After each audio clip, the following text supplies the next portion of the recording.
I'm Robert Schachter, and I'm sitting here with Dr. David Burns as part of the ABCT series of meeting and getting to know the pioneers, the people who really started the whole cognitive therapy and behavioral therapy movements. And so we're going to talk together. So David, how did you get started in this business? Well, I started out in biological psychiatry at University of Pennsylvania Medical School, and I was doing research on the so-called chemical imbalance theory of depression and treating patients with psychopharmacology, antidepressants and etc. And I had two problems with it. One, our research seemed to be indicating pretty clearly that this chemical imbalance theory of depression was a false theory. It isn't true that depression is due to a deficiency of brain serotonin. I don't think we know what the cause is, but I think we can say pretty clearly that this theory that's been dominating biological psychiatry is not a true theory. And in addition, I was given out antidepressants, tons of them, to my patients. I had many, many depressed patients, and I saw very few of them responding with complete recovery to antidepressants. I remember we had a research unit at the VA hospital, and there was a depressed veteran I'll call Fred, and he would just sit every day in the day room staring at the wall, and he would chain smoke cigarettes, and his fingers were all stained yellow from the tobacco, and he didn't do anything. He'd go up and say, "Fred, why don't you do something? Play some pool or go outside or get active or something." And he'd look up at you and he'd just say, "I want to die." And it was kind of heartbreaking, and at one point he had a heart attack, and we had to switch him over to the coronary care unit. And he survived, and they sent him back to our depression unit, and he was bitterly disappointed that he hadn't died. And finally, they decided to give him electroconvulsive therapy, because all the antidepressants that we were giving, we had experimental antidepressants, we had all kinds of stuff, and nothing was working. And so they started a course of electroconvulsive therapy, and one of the other residents was his doctor, and the other resident went on vacation and said that he had one more electroconvulsive treatment, and would I administer it, because he was going to be out of town, and could I just finish it up? And I said, "I've never given ECT." So he said, "Oh, it's real easy, you just do this and this and this." And so I said, "Okay, I'll take a shot at it." So we took Fred on the gurney down to the operating room, is where we did the ECT, and administered a short-term anesthetic, and turned on the current, and he had his convulsion. And then they wake up real quickly, put him over to a recovery area, and I was standing there with him as he came to. And of course, after ECT, you forget a little bit. There's some memory loss, and he woke up and he said, "Where am I?" And I said, "Well, Fred, you're in the VA hospital, and we've just completed a course of 15 electroconvulsive treatments for you, and I think it's going to really help you. Now, how are you feeling now?" And he looked up to me and he said, "I want to die."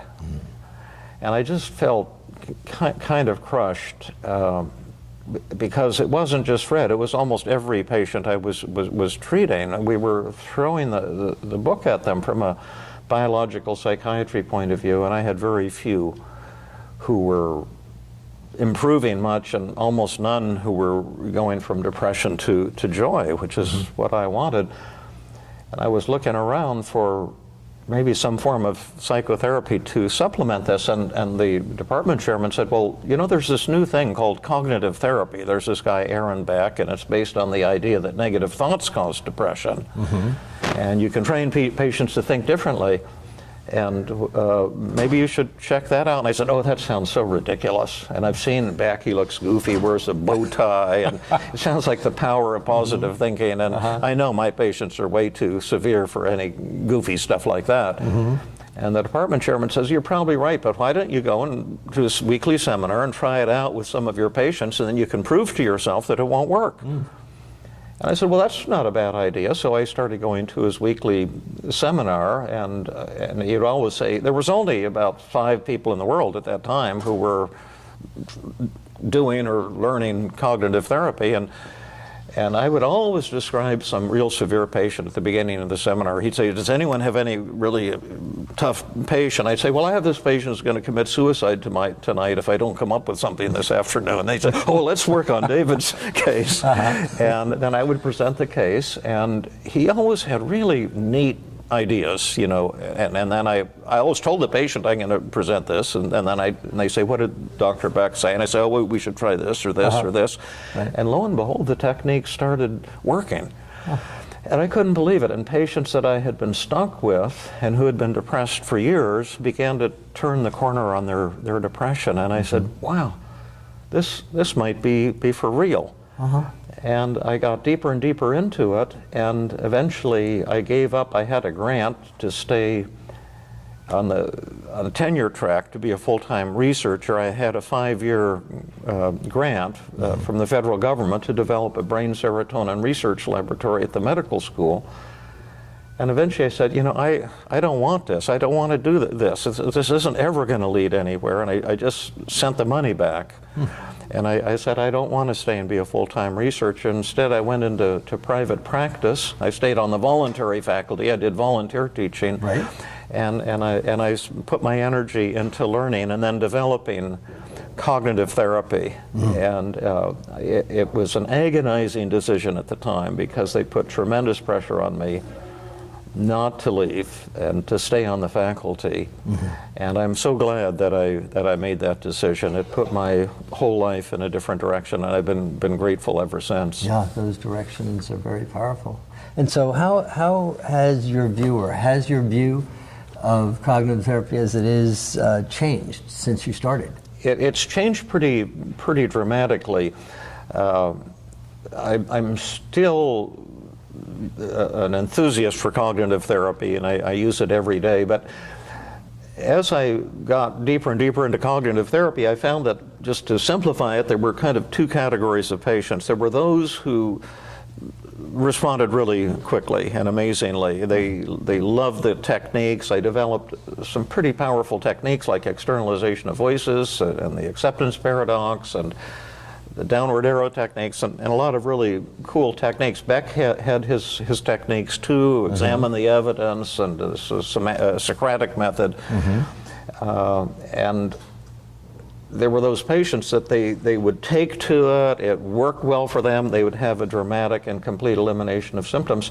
But there were other patients who seemed to fight me and to yes but me. Right. And they seemed almost opposed to getting better as opposed to working together. Often they had borderline personality disorder, but it could have been any diagnosis. And I began to do research, although I was a clinician, collecting data longitudinally from my clinic in Philadelphia over time and measuring things to see if we could identify the ingredients of therapeutic success or failure. What were the things that really caused people to recover quickly, and what were the things that maybe caused therapy to fail? Right. And we isolated some variables and modified the therapy dramatically, and we've come up with something new called team therapy, and you could think of team therapy as cognitive therapy on steroids. And essentially what it amounts to is putting a motivational front end onto cognitive therapy. We've learned to bring subconscious resistance to conscious awareness and to melt it away before we try any cognitive techniques or behavioral techniques or psychodynamic techniques or whatever to change the way the patient thinks, feels, and behaves. And this has led to what we believe is a significant advance or breakthrough in psychotherapy. Yeah, well, there are very powerful results of it, I've seen. And so addressing that resistance first is an important part of this. Yeah, it's absolutely procedure. crucial, and it wasn't taught as a part of cognitive therapy. Beck always gave lip service to the idea you have to have an agenda and work with the patient as a team. And even people ever since Freud have said, you've got to deal with resistance. But no one ever told me what resistance was or how to turn it around. And that's what we've developed essentially as a new way of categorizing resistance, seeing what we've developed, the 8 most common patterns of therapeutic resistance, and then found ways of bringing them to conscious awareness the first time we work with the patient and then melting them away.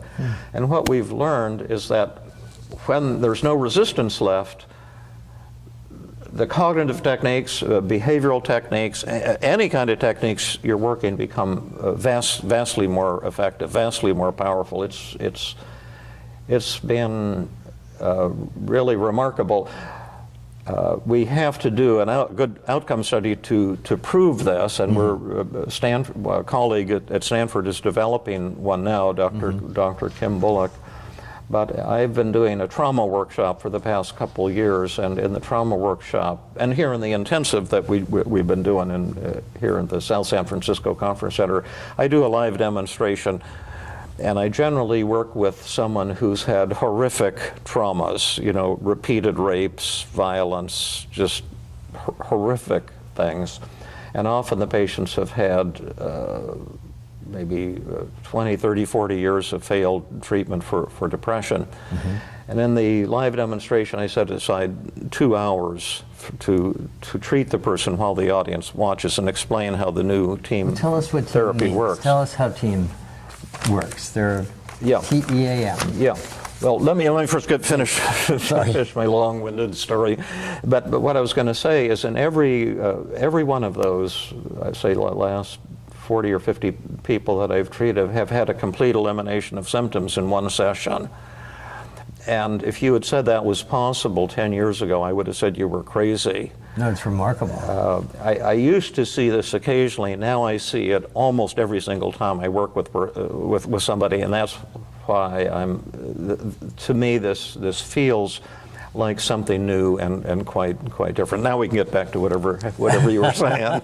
Well, you described team. Tell us what team is. Well, T stands for testing, and we have to thank Aaron Beck for bringing in the concept of testing. His Beck Depression Inventory in 1964 was really the first time someone said you can actually measure depression in a reasonably precise way.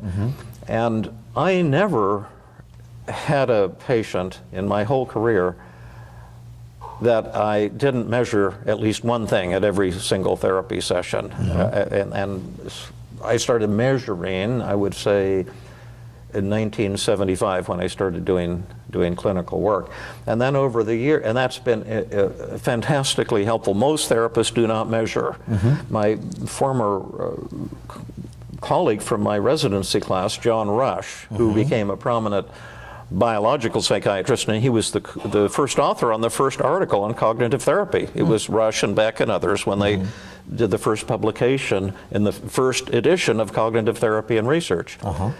And he has recently been talking about, he did a grand rounds at Stanford, and he said that psychopharmacology and psychotherapy are the measurement-free zone. The people think they can treat without measurement. We don't see that in any other area of medicine. When you go to the emergency room, you get x-rays and blood tests and blood pressure and EKG. We're measuring things. And what I've always believed is that you cannot do meaningful psychotherapy without measuring. And now we have, with team therapy, we measure. I've developed ultra-short, highly accurate scales to measure depression, suicidal urges, anxiety, anger, and other variables. And we have patients sit in the waiting room before each session begins and take a test. How are you feeling at this moment? Right. How depressed are you? How suicidal are you? They hand that to the therapist at the beginning of the session, and you can look at it and see exactly how the patient's feeling. Then you have the session, you hand this back to the patient at the end of the session, they sit down in the waiting room and take it again.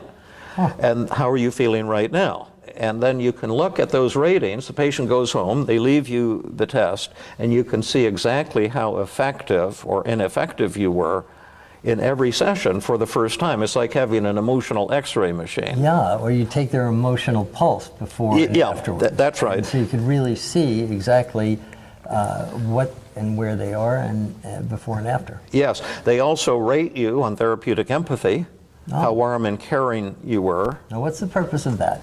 Well, the purpose of all the measurements is the same, that I've done some research to see how accurate are therapists' perceptions of how their patients feel and how their patients feel about them. And the studies and other published studies indicate that therapists' perceptions are less than 10% accurate. The study I did at the Stanford inpatient unit, the therapist perception of depression was only 3% accurate. The perception of suicidal urges was 0% accurate. The perception of the patient's anger was 0% accurate. And what the therapist is guessing the patient feels, but this gives them concrete. This shows you for the first time how they're really feeling and how they feel about you. And the empathy test is so sensitive that most therapists, when they use it, will get failing grades from every patient at every session. Because they're not being empathetic. Yeah, they think they are, but they're not. Their empathy skills, as the Buddha so often said, suck. And therapists think they're very empathic, but their skills really are so poor. So when you get that feedback, what is it that you do with it? Well, you process it with the patient, and if you do it with warmth and humility, you can deepen the therapeutic relationship. And if you want to cure the patient or see the patient recover, those numbers are invaluable. That really is. And because once you see what's happening in every single therapy session, you say, wow, I got a 20% improvement. Could I get a 30% improvement? Could I get a 50% improvement? And it's just like in professional sports. We have here Stephen Curry and the Golden State Warriors, and he's fantastic at shooting three-point baskets. Why is he so good? Well, of course, he practiced, he's got aptitude, he's motivated, but the fact is, he can see when the ball goes through the net. Right. And if he couldn't see that, he never would have improved. So he gets that feedback. The feedback. But therapists can't see when the ball goes through the net because their perceptions of what happens in the session are not the same as the patient's. So it makes it much more accurate, much more in touch with the patient. Yeah, and so if your goal in therapy is to cure people, to heal people, this allows you to see if you're getting that job done. And if you're not, and if your ego isn't so big that you can't tolerate your failure, you start to learn what works and what doesn't work. And that is what really led to the evolution of team therapy. We began to see things that were important to rapid recovery and things that weren't important. So that's the first step. And what does the E stand for? Well, it stands for empathy. And well, everybody's empathetic. Yeah, everyone thinks they are. Carl Rogers said that empathy is the necessary and sufficient condition for personality change or emotional change or whatever.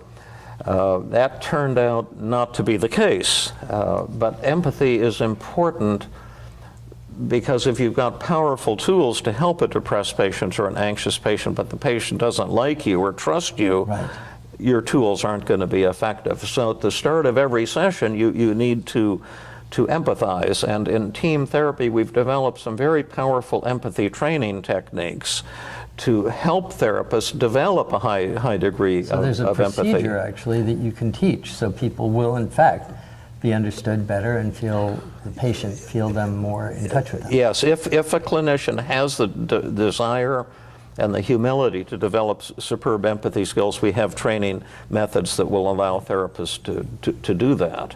And that's part of this whole system. Yeah, but we don't expect too much from the empathy. I published a study in the Journal of Consulting and Clinical Psychology looking at the causal effect of empathy on recovery from depression. There have been a lot of correlational studies, but the causal analysis is difficult because there's this potential circular causal loop. Empathy could cause improvement in depression, but improvement in depression could lead to better empathy. Oh, that's interesting. And and so no one's been able to figure that out. And I worked with a psychologist, Susan Nolan Hoeksema, and a statistician at Harvard, Professor Gary King. And we did the first causal analysis. Does empathy actually cause improvement from depression? And we reported that the good news is it does have a causal effect, a direct causal effect on reducing depression. The bad news, it was just a small effect. So you might get a person's... Not enough. No, not enough for complete recovery. You might get depression down 10% or 20%, but that's about it. You're going to need much more than just good listening skills. And then what does the A stand for? Yeah, that's the newest part of team therapy. It stands for agenda setting, or what we call paradoxical agenda setting. And What is that? Yep. Well, that's where you find out what, if anything, the patient wants help with, and then if the patient says, "Oh yeah, I'd really like help with my depression," you bring the patient's resistance to conscious awareness. This was never part of cognitive therapy training or any training I had, but you make the patients aware of all the reasons why they might not want to recover from depression, why they might not want to talk back to their self-critical thoughts. And the reasons are not what most people think. It's in textbooks you say, oh, the person's afraid of change, or they want to feel sorry for themselves, or some such thing. But it turns out that the reasons that people get stuck in depression or anxiety is the most beautiful part of them.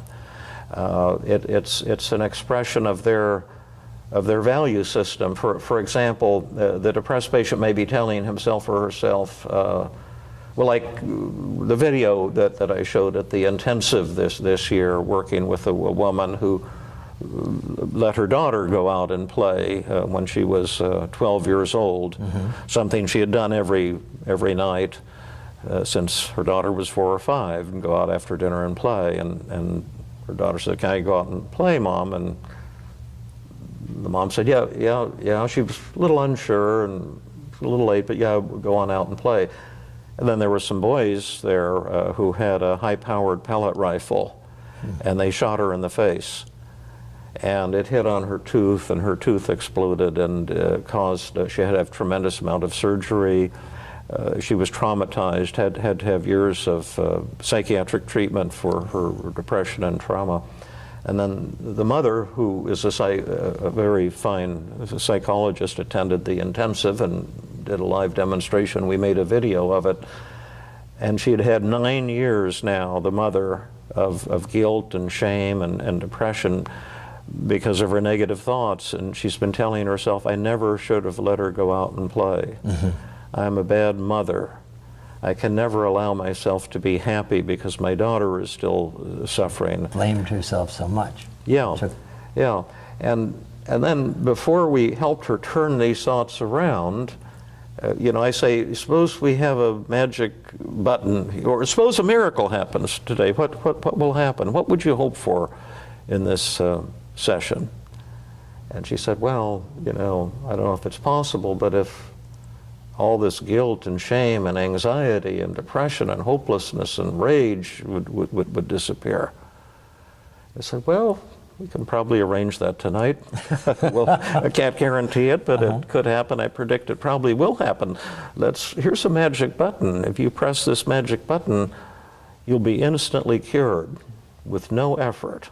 Would you press that button? Sounds pretty good. Yeah, I'll press that button. And then we say, well, I can think of a lot of reasons not to press that magic button. What do these negative thoughts and feelings show about you that's beautiful and awesome? Now, patients had never thought about their symptoms like that. We were trained to think about them as psychopathology, right? Yeah. And so we started making a list, and she had no idea how to do it at first, but she got on board pretty fast, and she said, well, maybe my depression and my self-criticism shows my love for my daughter. Well, that's a good thing. You're 90% depressed, you press the magic button, you'll be happy. Do you want to be happy about the fact that your daughter was shot in the face? Do you see what I mean? Sure, yeah. This sadness that you feel shows something beautiful. Really a sign of her love. Yeah, it's a beautiful thing. And the self-criticism shows that I have high standards. Sure. Oh, do you have? Yes, I have high standards. Have they motivated you? Tremendously. Have you accomplished a lot? A tremendous amount. So let's put, I have high standards. They've motivated me. I've accomplished a lot. You're anxious all the time. You press the magic button, your anxiety will disappear. Oh, so you want to be free of anxiety? Now, what happened the last time you let your guard down? She went out and got shot. The anxiety serves a purpose. Yeah, it's your love for her. You're protecting your daughter. And all of a sudden there's a switch in terms of how you see your own feelings. Yeah, that's right. And you suddenly see, wow, all these negative thoughts and feelings that I've been taught by society or some chemical imbalance in my brain is actually the most beautiful part of me. And you sell the patient, you become the patient's subconscious mind and sell the patient on remaining the same. And the paradox is when you do that, suddenly the resistance disappears and the patient wants to change. And then we have this thing called the magic dial. Let's not bring all these to zero. What would be a healthy amount of depression? It's 90%, and your daughter was shot in the face. How depressed would you want to feel? And she said, oh, well, maybe, I don't remember the exact numbers, but maybe 20% would be enough. So they keep enough to represent what that depression really means. Yes, the beautiful. Not enough to feel bad. Yeah, that's right. And so, okay, well, she said, oh, let's lower the depression to 20. And then how anxious would you want to be? How much anxiety do you need to protect your daughter? Oh, well, 15 would be enough. It's 100. Let's lower it to 15. How ashamed do you want to feel? Right. And she said, oh, gosh, shame sucks. Let's put a 0. Do you see? And so now what you're doing, and the patient re-rates every emotion, what would be the ideal amount? And then what you've done, you've made a deal with the patient's subconscious mind. Right. That will lower to this level, but no lower. Right. Now the patient is free to work with you as a partner. They don't need to yes but you or fight with you. Because the resistance is their desire to hold on to that because of what it represents. But yes, and we've honored that. We're honoring that. Then they can let go of it. Yeah, and then we come in with powerful techniques, the conventional things like identify the distortions, the externalization of voices, the acceptance paradox, the paradoxical double standard technique. And what happened with her and what happens with most patients, it took about 45 minutes to get up to this point in the session. Yep. Keep in mind, this is an extended session. We're not going to be limited to 50 minutes. Right. We've got 2 hours. And then it took at that point about probably 10 minutes for her to completely crush the negative thoughts. That's impressive. Yeah, and this is what I see almost every single time I work with somebody, and then re-rate at the end. And the funny thing is those goals that they have disappear. That's just like a temporary illusion. Because once they can really destroy the thought is gone. Yeah, and then the goals change, and she that rated all of her feelings not only as 0, but some of them negative. She said her shame went from plus 90 to minus 1,000. And that's team therapy. And so the methods part, I guess, is the M in team. Yeah, and a lot of those are cognitive techniques. There's psychodynamic techniques you can use. There's behavioral techniques, exposure techniques. There's spiritual techniques. There's uncovering techniques. I'm heavily cognitive because of my background in cognitive therapy, but I really use techniques. You can use techniques from any school of therapy. The methods part of the model is not limited to this or that school of therapy. So that's a quick overview, and at the end of the session you test them again and see how you did. And that's how your work's evolved to this point. Yeah. And so in terms of the research you've done and do, how does that inform your therapeutic approach? Well, it's informed me a lot. Now, I can't promote myself as a heavyweight researcher the way Beck and so many others are. I've been a clinician surviving in private practice, but I've collected data longitudinally over time, and I've used structural equation modeling techniques that allow you to kind of dissect cause and effect relationships out of data collected over time. Right. And the research has helped me in 2 ways. it's shown me what's important and what's not important. Like a lot of the things that cognitive therapists believe, and therapists from other schools have thought, when I've done causal modeling of it, I found out that's not true, that the data isn't there. Like cognitive therapists believe that like perfectionism causes depression or neediness, love addiction, and that if you change those belief systems, the depression will go away. Right. And this is classic cognitive therapy. And the research that I did, and again I published in Journal of Consulting and Clinical Psychology, my research showed that theory is a false theory. That the self-defeating beliefs and the depression go up and down together. That's true, but they're not causally linked. There's some third variable impacting both of them simultaneously. And so that research then contributes to your... Well, I say, yeah, maybe that's not the causal factors we need to be looking for. And then empathy wasn't the causal factor. That's not going to cure people.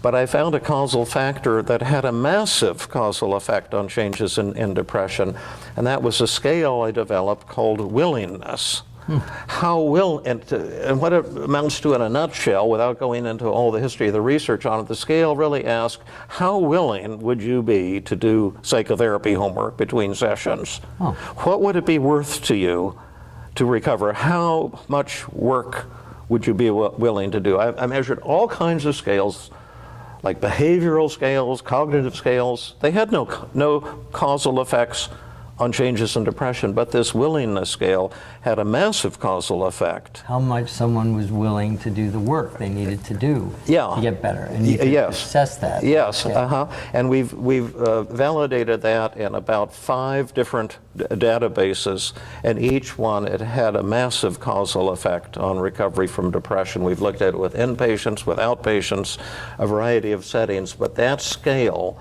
which a patient can complete in 15 seconds at the initial evaluation, will tell you right away who's going to recover and who isn't. So that research got incorporated into your theory? Yes, that's what led to the paradoxical agenda setting, since motivation is so important.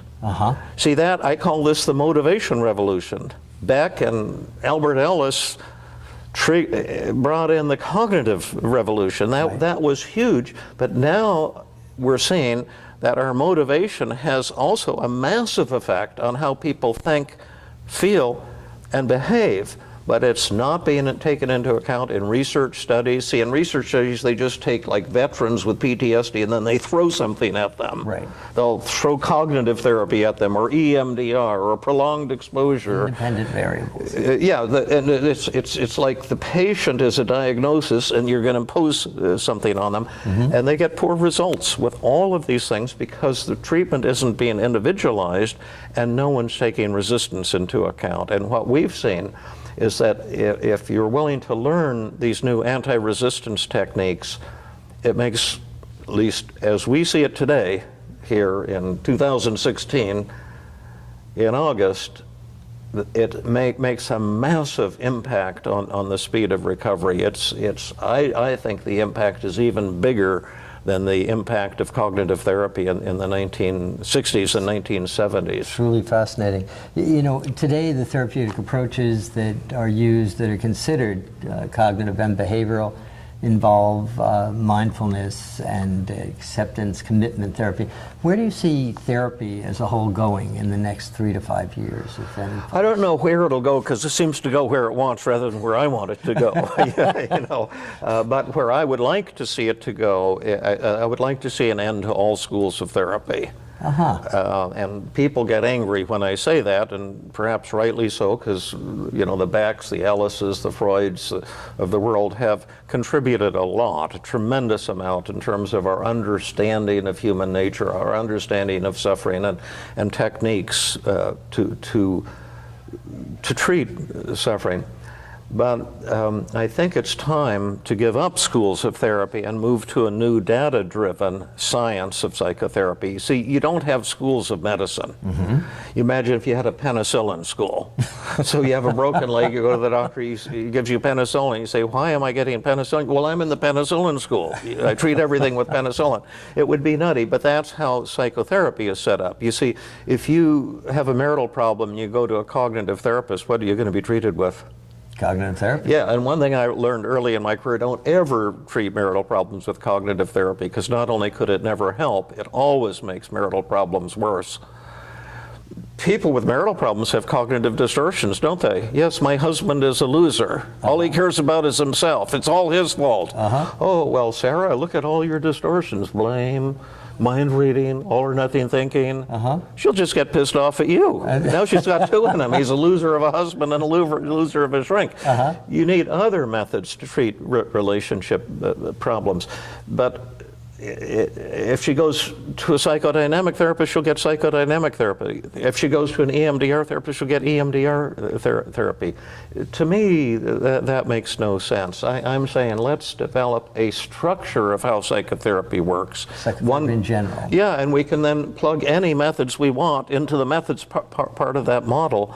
And so where I would like to see is a data-driven science of psychotherapy that good money drives out bad money. To see what works for what, and that would be used. Yeah, and measurement, based on measurement. And I think the discoveries of the future won't come from big-name researchers, but from clinicians. We now, my son and a programmer and I have been developing a new electronic tool for our brief mood survey. And it should be ready for launch in a week or 2 weeks at most, and patients will be able to go into the waiting room and take out their cell phone and take the scales on the cell phone. It just take a minute, it'll go instantly into the therapist electronic record and database, and then at the end they sit down afterwards, type it in again, and goes right into the record, and then the therapist will have a beautiful electronic record of all the scores, how they've changed over time. See what's worked and what hasn't. Yeah, and I think something like that will be, I think right now maybe 3% of therapists in the United States use measurement at every session. And I think in the next 5 years, that will disappear. Like, it will become a requirement. You must measure, just like if you want an emergency room, you must have an X-ray machine. You must have blood tests. It really puts you so much more closely in touch with the patient. It's really, really fascinating tool. Yeah. And then just in general now, you are a very interesting person and a brilliant person. I know. That's what I've been told here. And very loquacious. Will the guy ever shut up? But what do you do for fun? One of the things I do the most for fun, I used to be a dog person. Our dog died. I used to hate cats because they're so narcissistic. They threaten my narcissism. I couldn't stand it. And my wife kind of converted me to a cat person, and we've taken to adopting aggressive, adult, predatory cats. Oh, that sounds like a scary house to visit. Well, actually, my wife has shown me, and together as a team, we turn them into loving, sweet lambs. And it's one of the, our kids are grown, but these are our new children, and we pour them tremendous time and attention and affection, and they give us so much in return.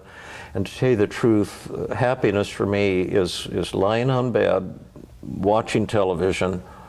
We have 2 feral cats. They take turns getting on my lap and purring, and then watching Donald Trump scornfully on television, hoping he blows his fuse before too long. But that's heaven to me. I don't want to go on vacation. We're back in California now.